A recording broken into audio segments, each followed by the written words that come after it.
যিনি আল্লাহর বিরুদ্ধে টক্কর লাগিয়া যুদ্ধ ঘোষণা করিয়া আল্লাহর জান্নাত তার প্রয়োজন নাই, সে নিজে ব্যক্তিগতভাবে জান্নাত বানাইছে।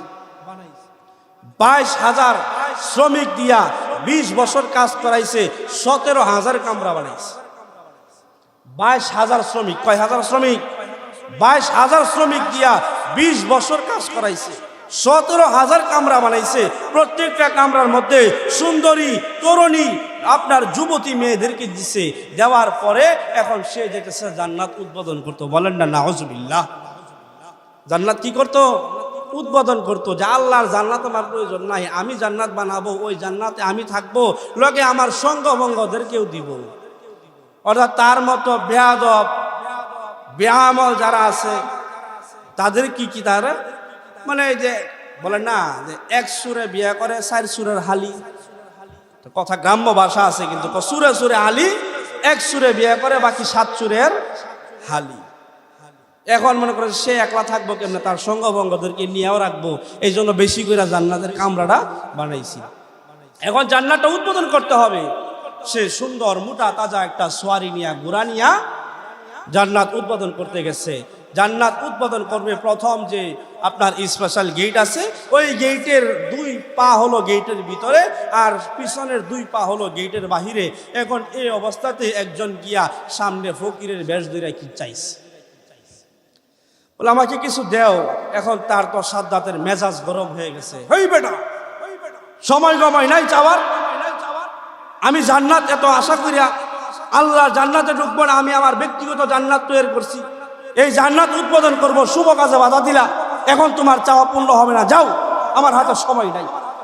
ধমক দিছে মালাকুল মউত। এই অবস্থাতে কি তার যে জানটা কবজ করতে আসছে, প্রথম দেখছে তার হাতে সময় আছে কিনা, পরবর্তী তার সুরতটা পাল্টে বলছে আনা মালাকুল মউত। সে বলে ইন্না লিল্লাহ, এত কষ্ট করে জান্নাত বানাইলাম, এত কষ্ট করে আমি করলাম, এখন এই জান্নাতটা আমি উদ্বোধন করব, এই সুযোগটা দিবা না? না, আমার হাতে সময় নাই। আমার হাতে কি নাই? ওই একটু আগে আমি যখন চাইছিলাম, তুমি সাদ্দাতের হাতেও সময় ছিল না, আমি এখন লেবাস আমার পরিবর্তন করলাম, তোমার জান্নাত আমি দেখি না, তোমার জান্নাত উদ্বোধন করার মতো আমার হাতে সময় নাই। এই অবস্থাতেই আমার তোমার জান কবজ করতে হবে, আল্লাহর পক্ষ থেকে এটাই আমার আদেশ।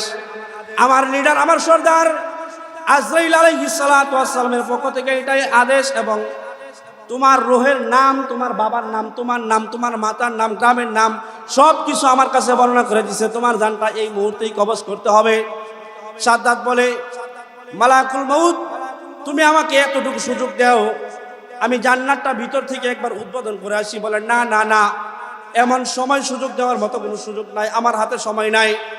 হে মালাকুল মউত, তাহলে এতটুকু সময় আমাকে দাও, যে এতটুকু সময় তুমি আমাকে দাও যে আমি গোড়া থেকে নামি, আমি 2 হাত 2 দিকে দেই, আমি পা খাড়া সোজা করে আমি জমিনে শুই, তারপর তুমি আমার জানটা কবজ করো। মালাকুল মউত বলে এর সাদ্দাত, এতটুক সময়ও আমার কাছে নাই। ওই সাদ্দাতের জানটা গোড়ার উপর রাইখাই কবজ করছে। এই জন্য বলা হয় একটা চাউল বা ভাত পিপিলিকার মিনিমাম 6 মাসের খাবার, 6 মাসে ভাগ করলে মিনিমাম 180 দিন হয়, 2-1 দিন কম বেশি হইতে পারে। এই 180 ভাগে একটা চাউল বা ভাতকে ভাগ করলে যদি যতটুক ছোট হয়, কণা পরিমাণ হয়, এতটুকু কোনো বান্দার যদি রিজিক দুনিয়ায় থাকে, এতটুকু রিজিক যদি কোনো বান্দির দুনিয়াতে থাকে, ওই অবস্থাতেও আল্লাহর পক্ষ থেকে, আজরাইলের পক্ষ থেকে অর্ডার আসবে না যে তারে কবজ করে নিয়ে আসো।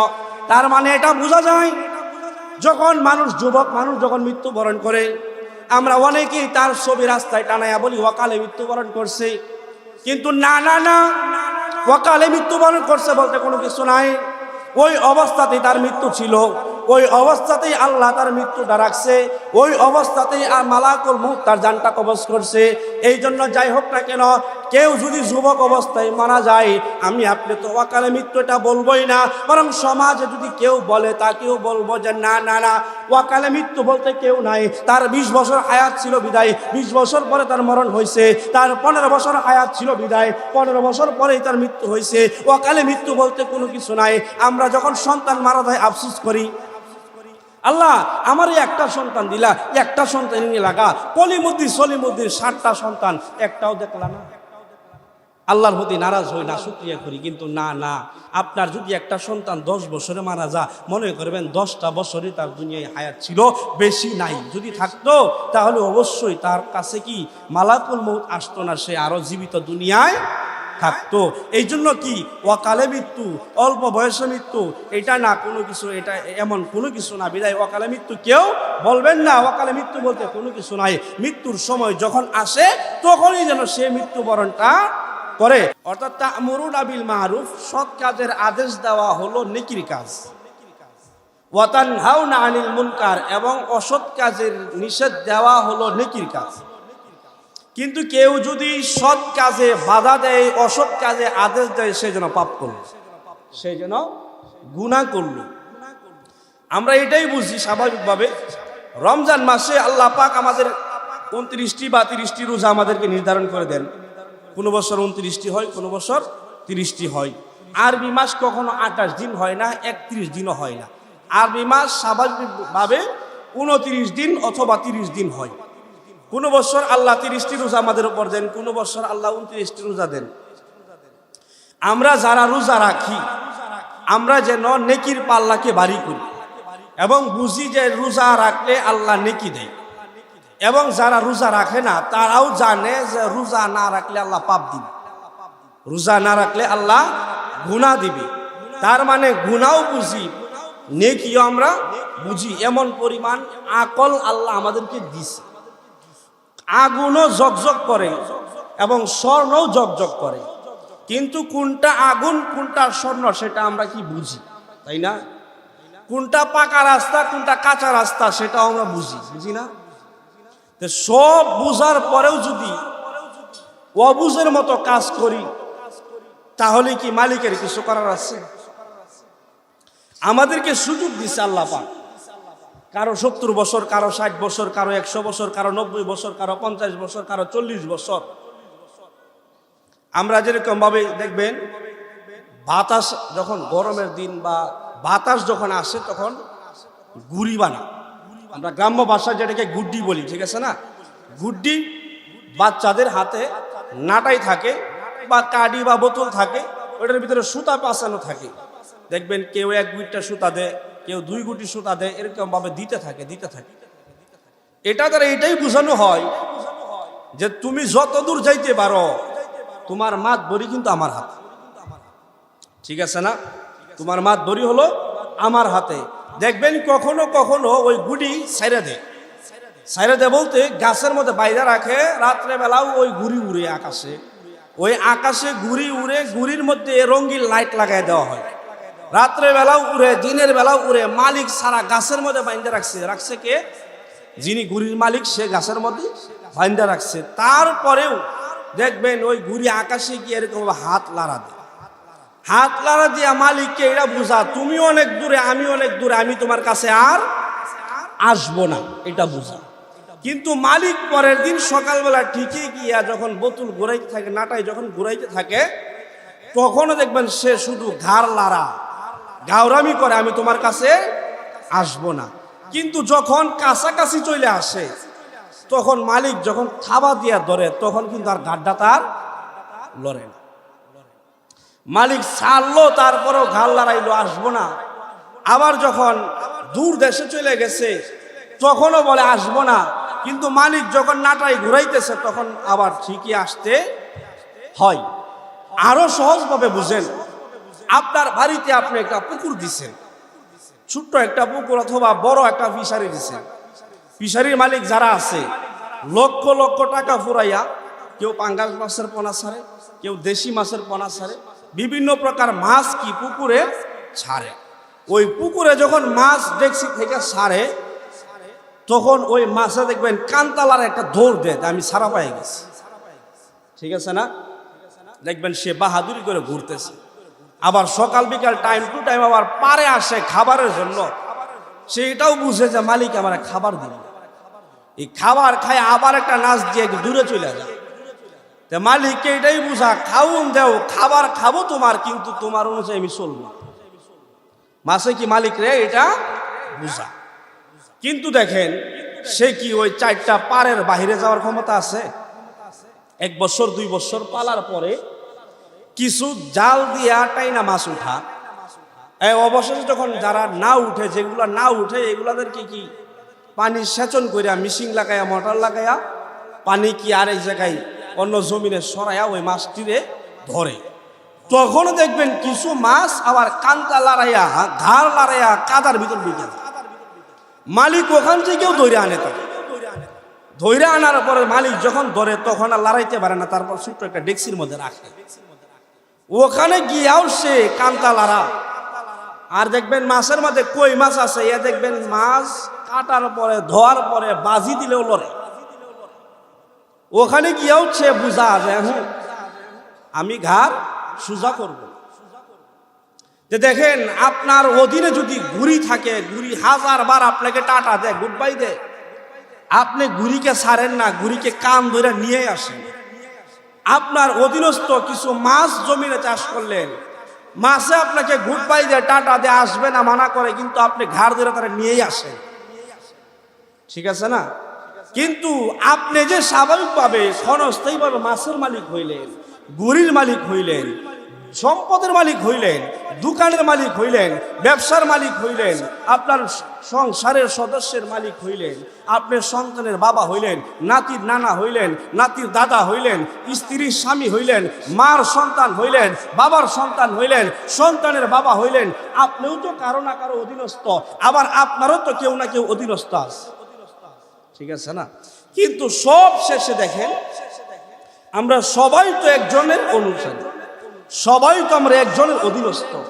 সে যেন আমাদেরকে চোখ টান দিয়ে খুইলা বুঝিয়ে দেয় যে তোমার পিসারির মাছ যেমন তোমার অধীনস্থ, সারাদিন ঘাড় লড়াইলেও যেরকম ভাবে সুইটা যাইতে পারে না, তোমার হাতে নাটাই থাকা সত্ত্বে গুড়ি যেরকম ভাবে কান লড়াইয়া তোমার বুঝা যে আমি আসবো না, অবশেষে তুমি ধরে নিয়েই আসো।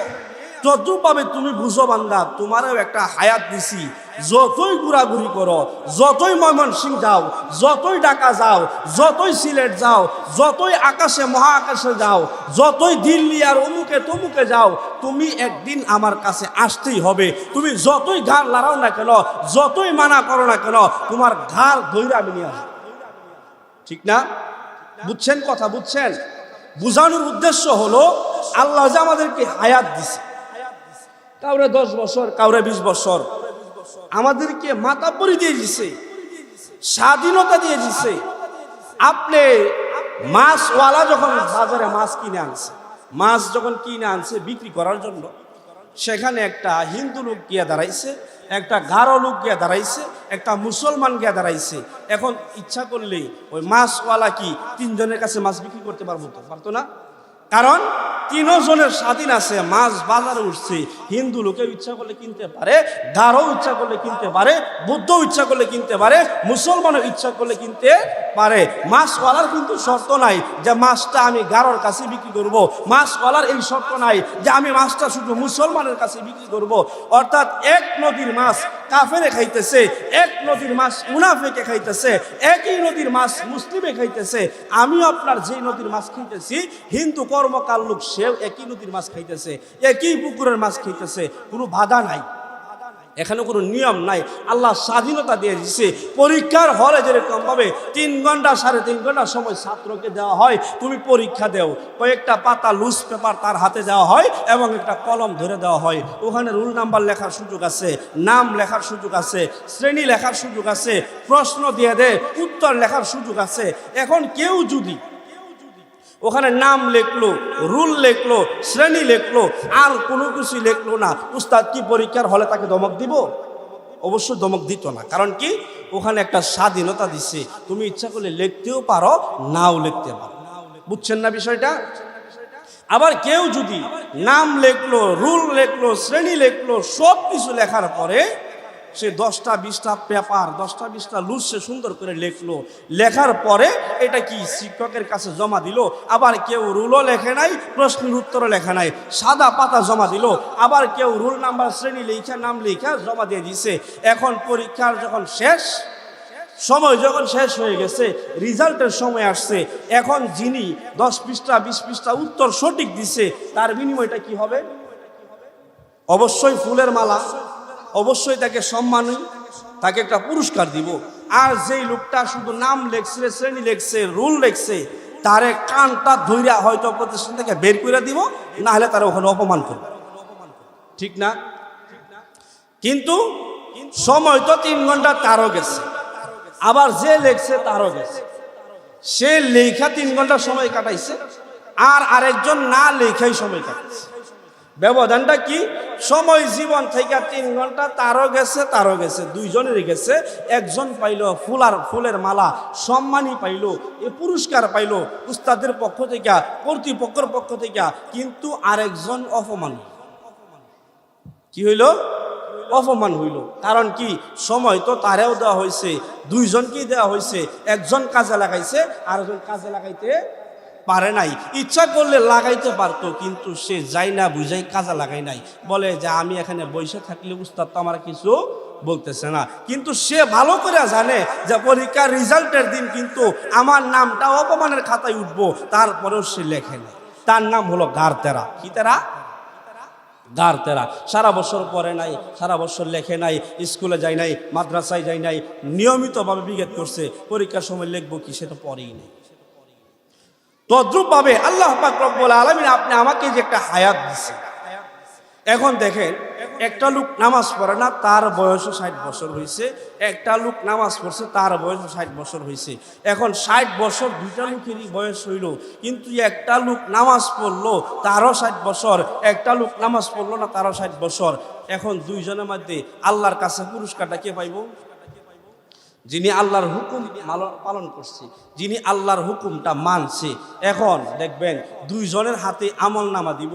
যিনি আমল নামা ডান হাতে পাবে সে নামাজ পড়নেওয়ালা, যিনি আমল নামা বাম হাতে পাবে সে নামাজ কখনো পড়ে নাই। এখন সে আফসোস করব, জীবনটা কই কাটাইলাম, জীবনটা কোথায় কাটাইলাম। তার সামনে দিয়ে যখন আমলওয়ালাকে জান্নাতে দিবি, তখন সে আফসোস করব। কিন্তু এই আফসোস ওখানে করলে কোনো লাভ নাই, ওই আফসোস ওখানে করলে কোনো লাভ নাই।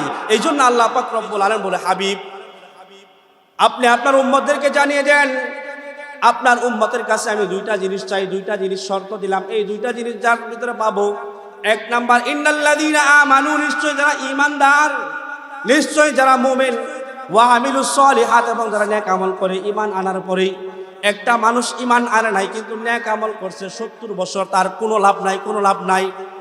কিন্তু একটা মানুষ ঈমান আনার পরে 1 ওয়াক্ত নামাজও পড়তে পারে নাই, একবার জিকিরও করতে পারে নাই, ঈমান আনছে লা ইলাহা ইল্লাল্লাহু মুহাম্মাদুর রাসূলুল্লাহ, আশহাদু আল্লা ইলাহা ইল্লাল্লাহ ওয়া আশহাদু আন্না মুহাম্মাদান আবদুহু ওয়া রাসূলুহু। এই কালিমা পড়ার পরে একজন মানুষ তার জীবনে 1 ওয়াক্ত নামাজ ফরজ আসে নাই, একবার জিকির করার সুযোগ পায় নাই। একদিকটা কালিমা পড়ছে, অন্য দিকটা মরণ হয়েছে, তার বয়সটা 70 বছর। আরেকজন মানুষ 70 বছরই হয়েছে, সে আমল করছে ঠিকই কিন্তু ঈমান আনে নাই। ঈমান না আনার কারণে 70 বছর আমল করছে, একটা আমলও আল্লাহর কাছে গ্রহণযোগ্য হয় না। কিন্তু বাকি 70 বছর ঈমান আনা নাই, মৃত্যুর আগে দা ঈমান আইনা মৃত্যুবরণ হয়েছে। আল্লাহর প্রতি তাওহীদের বিশ্বাস, তাওহীদ আখিরাত রিসালাতের বিশ্বাস তার ভিতরে ছিল। একমাত্র এই বিশ্বাস কইরা মাত্র কালিমা পড়ছে, আর আজরাইল আইসা উঠাই নিয়ে গেছে, বলে এই লোকটা আল্লাহর জান্নাতে প্রবেশ করবে। বুঝছেন কথাটা? এক লোক 70 বছর বিলকুল কোনো আমল করে নাই, কিন্তু মৃত্যুর আগে আল্লাহর কি কুদরত, আল্লাহর কারিশমা, ওই লোককে আল্লাহ কালিমা পড়াইয়া মৃত্যুবরণ দিচ্ছে। ওই লোকের বিনিময় হলো আল্লাহর জান্নাত। বলে না সুবহানাল্লাহ। কিন্তু আরেক লোক 70 বছর শুধু ইবাদত করছে, কিন্তু ঈমান আনে না, ঈমান ছাড়া। ঈমান কি ছাড়া? আমাদের এলাকায় এক লোক আছে, নাম হলো তার সাধু, লম্বা দাড়ি, মাঝে মাঝে জুব্বাও করে, মাঝে মাঝে পাঞ্জাবিও করে, বাবরি আছে, মাঝে মাঝে টুপিও মাথায় দেয়, মাঝে মাঝে আবার গলার মধ্যে পৈতার মালাও দেয়। এখন তার হিসাব হলো কি, আমি কারে ধরবো আর কারে ছাড়বো।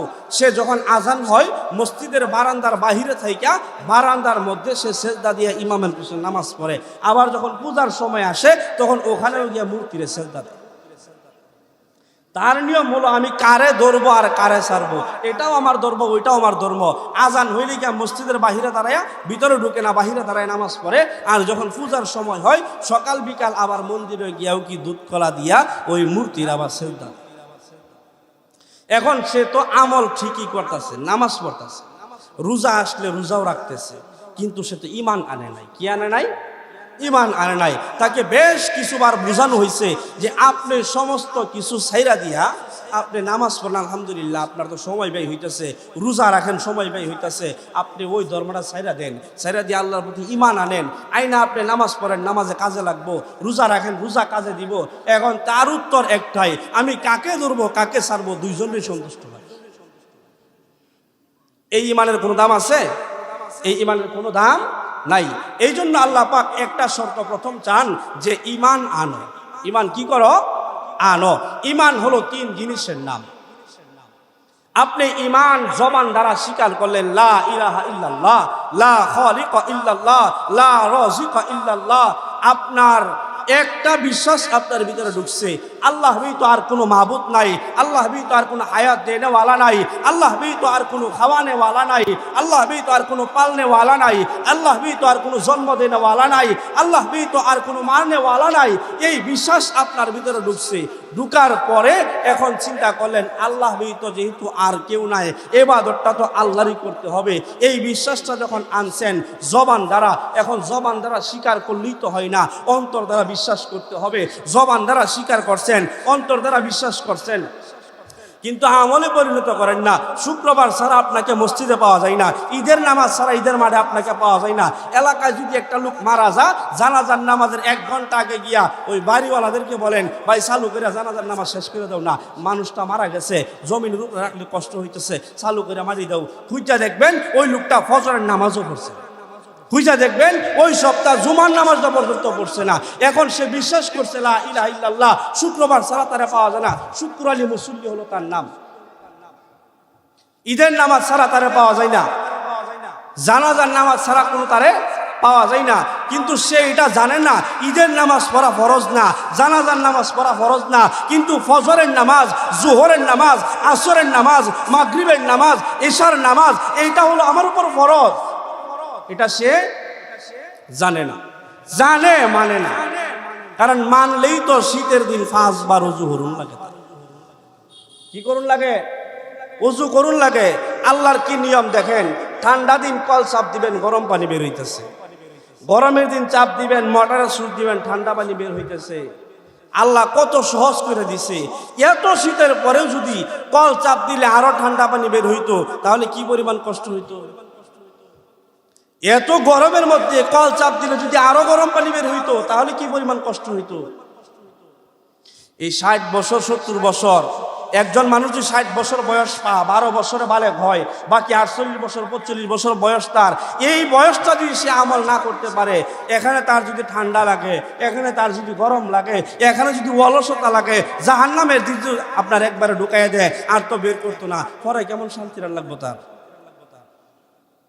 বুঝছেন? পরে কেমন শান্তি লাগবো। এই জন্য ক্ষণস্থায়ী জীবনের আশা না, চিরস্থায়ী জীবনের আশা করতে হবে। কি আশা করতে হবে? চিরস্থায়ী শান্তির আশা করতে হবে। এই দুনিয়া আজকে আছে, কালকে নাই। আপনি চিন্তা করেন, আপনার বাড়িতে আপনার পরদাদা থাকতো, তারপর আপনার দাদা থাকতো, তারপর আপনার বাবা থাকতো, তারপর আপনি থাকেন, তারপর আপনার ছেলে থাকবে, তারপর আপনার নাতি থাকবে, তারপর আপনার পুতি থাকবে। এরকম ভাবে সিরিয়াল একজন একজন একজন পার হবেই হবে, হবেই হবে। কিন্তু বাড়ি তো আর পরিবর্তন হয় না, বাড়িওয়ালা পরিবর্তন হয়, বাড়ি পরিবর্তন হয় না। বাড়ির মালিক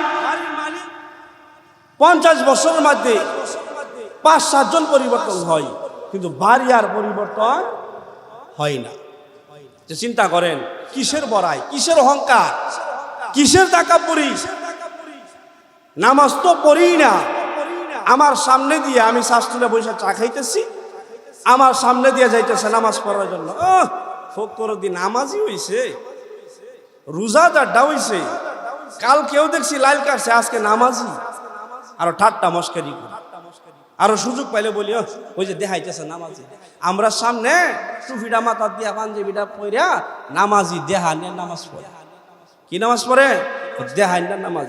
আবার এমনও কিছু নামাজি আছে আমাদের সমাজে, বয়স হয়েছে, বউ মরে গেছে, এখন সন্তান বিয়ে করছে, আপনার দুই চারটা সন্তান আছে, আপনার বিয়ে করছে, বউ আছে, পুত্রবধূ, আরেক বাড়ি থেকে মেয়ে আসছে পুত্রবধূ হইয়া, এখন যদি এই বুড়া বয়সে চুল পাকছে, দাড়ি পাকছে, এখন যদি নামাজ না পড়ি, যদি ভাত খাওয়াত বয়া যদি শরম দেয়া বা এসার নামাজ পড়ছিলেন, কি শরম দেয় না ভাইয়াম? এই শরমের ঠেলাও বহু বুড়া মানুষ নামাজ পড়ে, আছে না সমাজ? আছে আছে। আবার এরাই দেখবেন ফজরের সময় ঘুমা, অহংকার ভূতের বউ সজাগ না, অহংকার ভূতের বউ সজাগ না, এমন নামাজি আছে। দেখাই না নামাজির কোনো দাম নাই, দেখাই না রোজার কোনো দাম নাই। এই জন্য আল্লাহ পাক রব্বুল আলামিন দুইটা শর্ত চাইছে। এক নাম্বার ঈমান আনো, দুই নাম্বার কি আমলে সলেহা করো। ঈমান হলো তিন জিনিসের নাম, আমি জবান দ্বারা স্বীকার করলাম, অন্তর দ্বারা বিশ্বাস করলাম, আমলে পরিণত করতে হবে, আমলে পরিণত করতে হবে। এখন যদি আমি জবান দ্বারা স্বীকার করলাম, আমলে পরিণত করলাম, অন্তর দ্বারা বিশ্বাস করি না, ওই যে আমি কার মন জোগাইলাম, এটাও করি ওইটাও করি সাধুর মতো, তাহলে কি লাভ নাই? এই জন্য চিন্তা করতে হবে, আমি জবান দ্বারা বললাম, অন্তর দ্বারা বিশ্বাস করলাম, আমল দ্বারা পরিণত করলাম, এই তিন জিনিসের নাম হলো ঈমান। এই ঈমান প্রথম নাম্বার শর্ত হলো ঈমান আনা, দ্বিতীয় নাম্বার শর্ত হলো আমলে সলেহা করা। এই দুইটা জিনিস থাকলে আল্লাহ পাক এর বিনিময় কি দিবেন বলেন? ইন্নাল্লাযীনা আমানু ওয়া আমিলুস সলিহাত লাহুম জান্নাতুন তাজরি মিন তাহতিহাল আনহার। যাদের প্রতি, যাদের মধ্যে ঈমান আছে এবং কি আমলে সলেহা আছে, তাদেরকে আমি বেশ কয়েকটা নিয়ামত দিব। ওই নিয়ামতগুলা পরে কিন্তু বিশেষ একটা নিয়ামত দিব, লাহুম জান্নাতুন তাজরি মিন তাহতিহাল আনহার, লাহুম জান্নাতি, তাদের জন্য জান্নাত। তাদের জন্য কি? আল্লাহ দুইটা ব্যবস্থা করছে, কারো জান্নাত, কারো জাহান্নাম। কোনটা চান? কোনটা চান? জুড়ে বলেন, কোনটা চান? শর্ত হলো দুইটা। শর্ত হলো কয়টা? ঈমান আনতে হবে, আমলে সলেহা করতে হবে, বিনিময় দিব আল্লাহ জান্নাত। বিনিময় কি দিবে? এমন একটা জান্নাত দিব যেটার মধ্যে চলমান নহর থাকবো। কি নহর থাকবো? আমরা যেটা নদী বলি, চলমান পানি, ঠিক আছে না? ওই পাশ দিয়ে ক্ষীর নদী আছে, ওই এই পানি তো আবার কিছু সময় আটকেও থাকে মনে বসলে, কিন্তু এটা সারাক্ষণ চলবো, সারাক্ষণ চলবো। ব্যাখ্যার ভিতরে বলা হয় আপনার চারটা নহরের কথা। কয়টা নহর? চারটা নহর। এক নাম্বার একটা দুধের নহর। কিসের নহর? এক নাম্বার দুধের নহর, দ্বিতীয় নাম্বার মদের নহর। কিসের নহর? মদের নহর। তৃতীয় নাম্বার মধুর নহর। কিসের নহর? মধুর নহর। আপনার চার নাম্বার একেবারে নিরেট নির্ভেজাল ফ্রেশ একটা পানির নহর।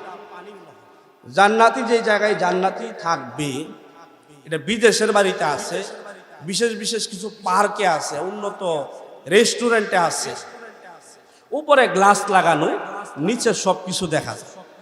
উপরে গ্লাস লাগানো, নিচে সব কিছু দেখা যায়। একজন যদি হঠাৎ করে নতুন যা কদম দিব কি দিব না, সে গ্লাস কি ভাবতেছে, গ্লাস আসলে ভাবতেছে না, মনে করতেছে কাইক দিলে নিচে পড়ে যায়। হাই লেভেলের রেস্টুরেন্টগুলোতে বা পার্কে বা উন্নত জায়গায়, উন্নত দেশে এরকম সিস্টেম আছে। দেখবেন জান্নাতীরা চলমান, জান্নাতীরা দেখতে পারবে যে এটা দুধের নহর, এটা মদের নহর, এটা মধুর নহর, এটা পানির নহর। জান্নাতীদের পায়ের নিচ দিয়ে আল্লাহ জারি করে দেয়। শর্ত কি? দুইটা শর্ত, ঈমান এবং আমলে সলেহা। এই দুই শর্ত হলে আল্লাহ জান্নাত দিব এবং জান্নাতের তলদেশ দিয়ে নহর প্রবাহিত হবে। নহর হবে চার ধরনের, দুধের নহর, মদের নহর, মধুর নহর এবং নিরেট নির্ভেজাল ফ্রেশ পানির নহর। এই চার নহর কি আপনার চলমান থাকবে জান্নাতীদের পায়ের নিচ দিয়া। যখন ইচ্ছা তখনই ব্যবহার করো। যারা দুনিয়ায় মদের ঘ্রাণ কি লয় নাই, মদ খায় নাই, আল্লাহ তাদেরকে জান্নাতে খাওয়াইবে। রমজান মাস আসলে দুধের যে কি পরিমাণ দাম হয়, যেই দুধ 100 টাকা কেজি রমজান মাস ছাড়া, রমজান মাস আসলে যাদের গাভী আছে তারা 200 টাকা কেজি করে। 200 টাকা কেজি করলে 100 টাকা দিয়ে আধা কেজি দুধ আনলে সংসারে 4 জন মানুষ একটু একটু পায়। আবার দেখা গেছে কোনো কোনো সংসারে অভাব অনটনের কারণে 1 পা দুধ আনে, আনার পরে রুটিন করে আজকে তোমরা 2 জনে খাইবা, কালকে তোমরা 2 জনে খাইবা। কিন্তু আল্লাহ জান্নাতে এমন সিস্টেম করব, যা মনে চায়, যতটুক মনে চায় তুমি ব্যবহার করো সারাক্ষণ দিনে রাতে 24 ঘন্টা ওই জান্নাতের শুরু আছে শেষ নাই। দুধের নহর, মদের নহর, মধুর নহর, পানির নহর চলছে তো চলছেই। আপনার যা ইচ্ছা তা ওখান থেকে কি আপনি উপভোগ করবেন। বলে লাকুম ফিহা মা তাশতাহি আনফুসুকুম ওয়া লাকুম ফিহা মা তাদউন। বলে জান্নাতীরা জান্নাতে যাওয়ার পরে ওখানে তারা যা চাবে তাই পাবে, যা চাবে তাই পাবে। শুধু ইচ্ছা করবে, ইচ্ছা করতে দেরি আসতে দেরি না। পাখি উড়ে যাইতেছে, খাবার কথাও বলতে হবে না, আহ পাখিটা কত সুন্দর। অটোমেটিক দেখবেন কুদরতি ভাবে পাখি বুনা হয়ে সামনে চলে আসছে। খায়া হাড়গুলা এক পাশে রাখছেন, রাখার পরে দেখবেন আবার যেন হাড়গুলা থেকে পাখি হয়ে আবার উড়াল দিয়ে চলে আসছে। জান্নাতি রুটি খাওয়ানো হবে, হালুয়া খাওয়ানো হবে, গুস্ত খাওয়ানো হবে। জান্নাতি যখন এই গুস্ত খাবে, হালুয়া খাবে, রুটি খাবে, রুটি খাওয়ার পরে বলবে রুটি এত স্বাদ, এখান থেকে দেখবে হালুয়াটা আরো বেশি স্বাদ। হালুয়া এত স্বাদ, তারপর দেখবে প্লেটটা আরো বেশি স্বাদ। প্লেটও খাবে জান্নাতি, রুটি খাবে, হালুয়া খাবে, প্লেটটা সহ খাবে। প্লেট সহ খাওয়ার পরে চিন্তা করবো 10 স্তরে ধরে দেখবো 10 স্তরটা আরো বেশি স্বাদ। চিন্তা করছেন? প্লেট কি খান কেউ? দুনিয়ার জগতে প্লেট খাওয়া হয়? 10 স্তর কেউ খা? রুটি খাবে, হালুয়া খাবে, 10 স্তর প্লেট সহ খাবে। সব শেষে দেখবেন 10 স্তরে হাত দিব যে রুটি যত নরম তার চাইতে প্লেটটা আরো বেশি নরম, রুটি গুস্ত প্লেট যত নরম তার চাইতে বেশি নরম আরো 10 স্তর। বলছে আল্লাহ 10 স্তরটা কি দিয়া বানাবে? বলে সমস্ত ফল ফ্রুট যা কিছু আছে সমস্ত স্বাদ কোন জায়গা থেকে আসে? আসে মাঠে লাগাইছেন শশা হইল, লাগাইছেন লাউ হইল, পেয়ারা, যে কোনো আপনার তরি তরকারি ফল ফ্রুট লাগাইছেন, এখান থেকে আসতেছে। বলে সমস্ত খাবারের স্বাদ দিয়া এই 10 স্তরটা আল্লাহ সাজাবে। জান্নাতীরা হালুয়া খাবে, রুটি খাবে, প্লেট খাবে, 10 স্তর পর্যন্ত খাবে। বলে আল্লাহ এটার ভিতরে এত স্বাদ কে? এত স্বাদ কি করবেন? এমন কিছু দিব বলা খতরা আলা কলবি বাশার, আপনার কল্পনাও করতে পারবেন না কি কি নিয়ামত দিবে। এই জন্য বলে লাকুম ফিহা মা তাশতাহি আনফুসুকুম ওয়া লাকুম ফিহা মা তাদউন। জান্নাতীরা ওখানে যা চাবে, যা ইচ্ছা করবে তাই আল্লাহ পাবে, তাই আল্লাহর পক্ষ থেকে বাজেট হবে। এখন আপনি যা চান ওটা আপনার ইচ্ছা, জান্নাতীরা যা চাবে ওটা জান্নাতীর ইচ্ছা। জান্নাতীদের মধ্যে সর্বোচ্চ জান্নাত হলো জান্নাতুল ফিরদাউস। আল্লাহ পাক রব্বুল আলামিন বলে তাদের জন্য স্পেশাল হাদিয়া হিসাবে আমি প্রত্যেক দিন সকালে এবং প্রত্যেক দিন বিকালে আমার এক হাতে জগ নিয়ে অপর হাতে গ্লাস নিয়ে এক একটা জান্নাতীদেরকে আমার হাতে শরবত পান করা। আল্লাহ জিজ্ঞাসা করবে তোমাদের সব কিছু পাওয়া শেষ? আল্লাহ আমাদের সব কিছুই পাওয়া শেষ, আর কিছু নাই। কিন্তু আপনাদের রাহবার, আম মানুষের রাহবার উলামায়ে কেরাম বলবে না, একটা জিনিস বাকি আছে। যে কি? যে আপনার দিদার আমরা এখন নসিব করি নাই। আমরা তো ইবাদত করছি জান্নাতের জন্য না, ইবাদত করছি জাহান্নাম থেকে বাঁচার জন্য না, আপনার দিদার নসিবের জন্য ইবাদত করছি। আপনি জান্নাত তো ফ্রি সার্ভিস হিসাবে দিচ্ছেন, জাহান্নাম থেকে তো আপনার দয়ার কারণে বাঁচাইছেন। কিন্তু আমরা মূল জিনিস এখনো পাই নাই, আপনার দিদার। বিদায় আল্লাহ পাক তারপর আল্লাহর দিদারটা নসিব করাবে। নসিব করানোর পর জিজ্ঞাসা করবে কতদিন দেখলা আমাকে? বলবো আল্লাহ হয়তো একদিন দেখছি, অথবা একদিনের কোনো এক অংশ দেখছি। বলে না না না, তোমরা একদিন দেখো নাই, 2 দিন দেখো নাই, 1 বছর দেখো নাই, 2 বছর দেখো নাই, তোমরা একাধারে 40,000 বছর আমার দিদার নসিব। অথচ জান্নাতের কাছে লাগবে একদিন অথবা একদিনের কোনো একটা অংশ। কিন্তু ওই জান্নাতীদেরকে, জান্নাতুল ফিরদাউসের মেহমানদেরকে আল্লাহ পাক এক হাতে কুদরতি হাতে জগ নিবেন, অপর এক হাতে কুদরতিভাবে গ্লাস নিবেন, নিয়ে আল্লাহ নিজে খাওয়াবেন। আর বাকি 6 জান্নাতীদেরকে আল্লাহ পাক তাদেরকেও শরবত খাওয়াবে, কিন্তু প্রত্যেক শুক্রবার। কি বার? প্রত্যেক শুক্রবার। তাও কি আল্লাহ পাক রব্বুল আলামিন 9 বছর থেকে 13 বছরের বালক বাচ্চা দিয়া, অর্থাৎ দেখবেন 9 বছর থেকে 13 বছরের একটা বাচ্চার বালা মতো দাড়িও ওঠে না, মুছও উঠে না, তার চেহারাটা দেখবেন ফুটফুটে সুন্দর থাকে। এরকম বালক 9 বছর থেকে 13 বছর এরকম মাঝামাঝি বাচ্চাদেরকে দিয়া এক হাতে জগ দিব, এক হাতে গ্লাস দিব, বলো তুমি এখন জান্নাতীদেরকে খাওয়ায় আসো। আর জান্নাতুল ফেরদাউসের মেহমানদারির কি মেজবান আল্লাহ নিজে হবেন, বাকি জান্নাতীরা হবে মেহমান।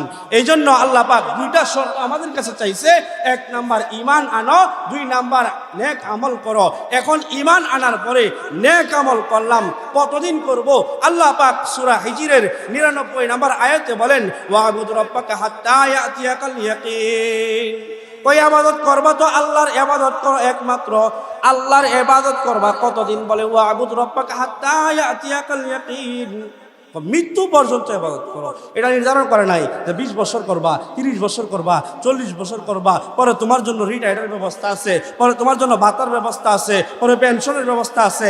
আল্লাহ কি নির্ধারণ করে নাই? আল্লাহ নির্ধারণ করছে একটা জায়গা দিয়া, তো তুমি তোমার মৃত্যু পর্যন্ত ইবাদত করবা। কোন পর্যন্ত? এখন বলতে পারেন হুজুর মৃত্যুটা কখন আসবো? তাহলে আল্লাহর যে ইবাদত করতে হবে, মৃত্যুটা কখন?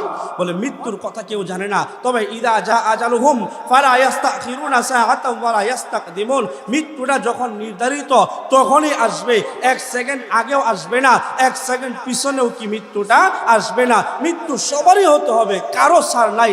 যাদের নফস আছে, যাদের আত্মা আছে, আল্লাহ পাক বলেন কুল্লু নাফসিন যায়িকাতুল মাউত, প্রত্যেকটা নফস, প্রত্যেকটা আত্মারই মৃত্যুর স্বাদ গ্রহণ করতে হবে, ছাড় নাই, ছাড় নাই।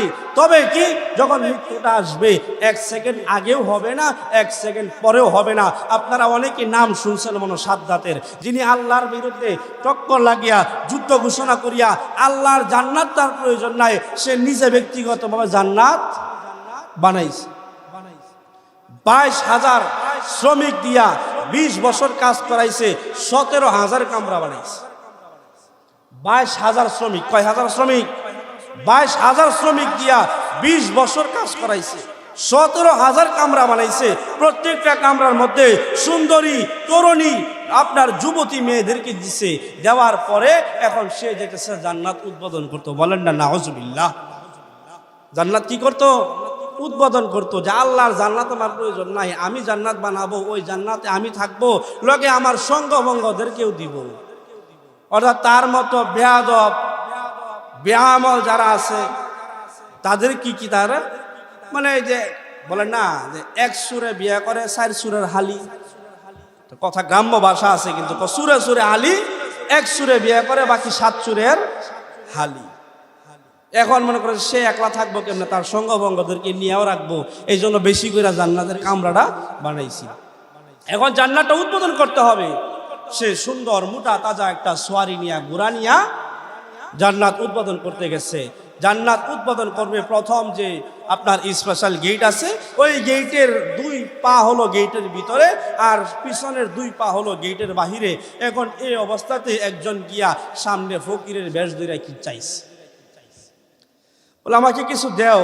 এখন তার তো সাদ্দাতের মেজাজ গরম হয়ে গেছে, হেই বেটা সময় গমাই নাই চাওয়ার, আমি জান্নাত এত আশা করিয়া আল্লাহ জান্নাতে ঢুকবো না, আমি আমার ব্যক্তিগত জান্নাত তৈরি করছি, এই জান্নাত উদ্বোধন করব, শুভ কাজে বাধা দিলা, এখন তোমার চাওয়া পূর্ণ হবে না, যাও, আমার হাতে সময় নাই। ধমক দিছে মালাকুল মউত। এই অবস্থাতে কি তার যে জানটা কবজ করতে আসছে, প্রথম দেখছে তার হাতে সময় আছে কিনা, পরবর্তী তার সুরতটা পাল্টে বলছে আনা মালাকুল মউত। সে বলে ইন্না লিল্লাহ, এত কষ্ট করে জান্নাত বানাইলাম, এত কষ্ট করে আমি করলাম, এখন এই জান্নাতটা আমি উদ্বোধন করব, এই সুযোগটা দিবা না? না, আমার হাতে সময় নাই। আমার হাতে কি নাই?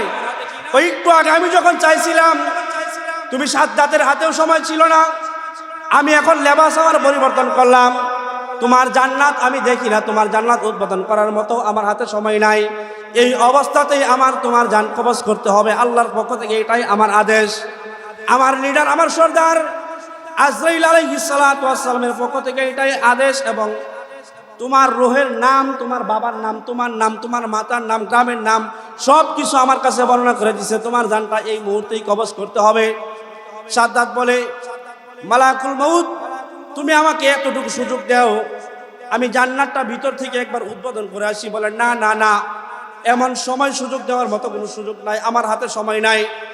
হে মালাকুল মউত, তাহলে এতটুকু সময় আমাকে দাও, যে এতটুক সময় তুমি আমাকে দাও যে আমি গোড়া থেকে নামি, আমি দুই হাত দুই দিকে দেই, আমি পা খাড়া সোজা করে আমি জমিনে শুই, তারপর তুমি আমার জানটা কবজ করো। মালাকুল মউত বলে, এর সাদ্দাত এতটুক সময়ও আমার কাছে নাই। ওই সাদ্দাতের জানটা গোড়ার উপর রাইখাই কবজ করছে। এই জন্য বলা হয় একটা চাউল বা ভাত পিপিলিকার মিনিমাম 6 মাসের খাবার। 6 মাসে ভাগ করলে মিনিমাম 180 দিন হয়, 2-1 দিন কম বেশি হইতে পারে। তো এই 180 ভাগে একটা চাউল বা ভাতকে ভাগ করলে যদি যতটুক ছোট হয়, কণা পরিমাণ হয়, এতটুকু কোনো বান্দার যদি রিজিক দুনিয়ায় থাকে, এতটুকু রিজিক যদি কোনো বান্দির দুনিয়াতে থাকে, ওই অবস্থাতেও আল্লাহর পক্ষ থেকে, আজরাইলের পক্ষ থেকে অর্ডার আসবে না যে তারে কবজ করে নিয়ে আসো। তার মানে এটা বোঝা যায়, যখন মানুষ, যুবক মানুষ যখন মৃত্যুবরণ করে, আমরা অনেকেই তার ছবি রাস্তায় টানাইয়া বলি ওয়াকালে মৃত্যুবরণ করছে, কিন্তু না না না, ওয়াকালে মৃত্যুবরণ করছে বলতে কোনো কিছু নাই। ওই অবস্থাতেই তার মৃত্যু ছিল, ওই অবস্থাতেই আল্লাহ তার মৃত্যুটা রাখছে, ওই অবস্থাতেই আর মালাকুল মউত তার জানটা কবজ করছে। এই জন্য যাই হোক না কেন, কেউ যদি যুবক অবস্থায় মারা যায়, আমি আপনি তো ওয়াকালে মৃত্যু এটা বলবোই না, বরং সমাজে যদি কেউ বলে তাকেও বলবো যে না না না, ওয়াকালে মৃত্যু বলতে কেউ নাই। তার 20 বছর হায়াত ছিল বিদায়, 20 বছর পরে তার মরণ হয়েছে। তার 15 বছর হায়াত ছিল বিদায়, 15 বছর পরেই তার মৃত্যু হয়েছে। ওয়াকালে মৃত্যু বলতে কোনো কিছু নাই। আমরা যখন সন্তান মারা যায় আফসোস করি, আল্লাহ আমার একটা সন্তান দিলা, একটা সন্তান নিয়ে লাগা, কলিমুদ্দিন সলিমুদ্দিন 60টা সন্তান, একটাও দেখলা না। আল্লাহর প্রতি নারাজ হই না, শুকরিয়া করি, কিন্তু না না, আপনার যদি একটা সন্তান 10 বছরে মারা যা, মনে করবেন 10টা বছরে তার দুনিয়ায় হায়াত ছিল, বেশি নাই। যদি থাকতো তাহলে অবশ্যই তার কাছে কি মালাকুল মউত আসতো না, সে আরো জীবিত দুনিয়ায় থাকতো। এই জন্য কি ওয়াকালে মৃত্যু, অল্প বয়সে মৃত্যু, এটা না কোনো কিছু, এটা এমন কোনো কিছু না। বিদায় ওয়াকালে মৃত্যু কেউ বলবেন না, ওয়াকালে মৃত্যু বলতে কোনো কিছু নাই। মৃত্যুর সময় যখন আসে তখনই যেন সে মৃত্যুবরণটা করে। এই জন্য আল্লাহ পাক বলে, ওয়াবুদ রাব্বাকা হাত্তা ইয়াতিয়াকাল ইয়াকিন, আল্লাহর ইবাদত করো মৃত্যু পর্যন্ত। যে মৃত্যু কি হতে হবে, যে প্রত্যেকটা নরনারীরই মৃত্যুবরণ করতে হবে, প্রত্যেকটা নফসরই মৃত্যুবরণ করতে হবে। যে মৃত্যুটা কখন আসবে, মৃত্যু যখন মালাকুল মউত আল্লাহ পাকের পক্ষ থেকে যখন নির্ধারিত, তখনই হবে। 1 সেকেন্ড আগেও হবে না, 1 সেকেন্ড পিছেও হবে না, তখনই যেন মৃত্যুবরণটা করতে হবে। এখন মৃত্যু পর্যন্ত যেহেতু, এই জন্য যেহেতু মৃত্যু হতেই হবে, মৃত্যু পর্যন্ত ইবাদত করতে হবে, তার মানে বোঝা যায় মৃত্যু পর্যন্ত ইমানটারও রাখতে হবে। মালাকুল মউত আইসা যদি ইমান না পায় তাহলে লাভ নাই। এই জন্য ইমান সহকারে মৃত্যু হতে হবে। এই জন্য ইমান নিয়ে যদি কেউ মরতে চা, তার 6টা আমল করতে হবে। কয়টা আমল? 2 মিনিট সময়ে 6টা আমলের কথা বলতেছি। 1 নাম্বার, কুরআন হাদিস অনুযায়ী নিজের জীবনটা চালান। 1 নাম্বার আমল কি? কুরআন ও হাদিস অনুযায়ী। 1 নাম্বার, কুরআন হাদিস অনুযায়ী তার জীবনটা চালানো। 2 নাম্বার, আমলটা যত ছোট হোক না কেন নিয়মিত আমল করা। 3 নাম্বার, আল্লাহ ওয়ালাদের সোহবত লওয়া। 4 নাম্বার, বেশি বেশি জিকির করা, জিকির করলে আল্লাহ ইমানকে নবায়ন করে দেয়। 5 নাম্বার, মিসওয়াকের আমল করা। 6 নাম্বার, গোপনে গোপনে দোয়া করা। 6টা আমল। 1 নাম্বার, কুরআন হাদিস অনুযায়ী নিজের জীবন চালানো। 2 নাম্বার, আমল যত ছোট হোক না কেন নিয়মিত আমল করা। 3 নাম্বার, আল্লাহ ওয়ালাদের সোহবত নেওয়া। 4 নাম্বার, বেশি বেশি জিকির করা। 5 নাম্বার, মিসওয়াকের আমল করা। 6 নাম্বার, গোপনে গোপনে দোয়া করা। এখন কথা হলো, এই 6টা আমল করতে পারলেই ইমান নিয়ে মরতে পারবো। আর ইমানটা নিয়ে যদি মরতে পারি, আমলে সলেহাজি করতে পারি, তাহলে আল্লাহ আমাদেরকে জান্নাতটা বিনিময় দিবেন। এই জন্য জান্নাত তো চাই ইনশাল্লাহ সবাই, ইমান নিয়ে মরতে তো চাই। ইমানি হালত, ইমানি মরণ যদি হয়, এই 6টা আমল যারা আমরা চাবো, এই 6টা আমল ইনশাআল্লাহ করব।